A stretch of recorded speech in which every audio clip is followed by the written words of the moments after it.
Kabar duka meninggalnya komedian sekaligus presenter Po Alpa tentu menjadi kabar yang sangat mengejutkan bagi publik. Komedian dengan aksen Betawi yang sangat kental ini meninggal dunia di usia 38 tahun. Banyak kenangan lucu dan baik yang akhirnya terungkap di berbagai platform media sosial. Salah satunya kenangan saat ia menangis ketika mengetahui dirinya tengah mengandung anak kembarnya beberapa waktu lalu. Melansir akun TikTok @cilikayu yang mengunggah penggalan video yang sudah tayang di program acara FYP, Po Alpa nampak merengek dan menangis saat Irfan Hakim, Inul Daratista, dan Rara Lida memperlihatkan hasil tes pack positif hamil. Kala itu banyak yang menduga bahwa sahabat Raffi Ahmad dan Irfan Hakim itu tidak bersyukur karena mendapatkan rezeki anak.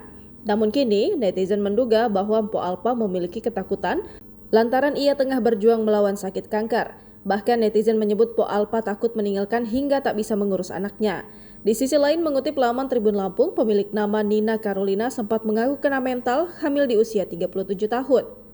Syuting pertama kali live nangis, kena mental, nggak bisa ngapa-ngapain karena sedih, harus bahagia atau apa senang sebenarnya, kata Po Alpa. Namun dirinya mengaku merasa senang tahu positif hamil anak ketiga.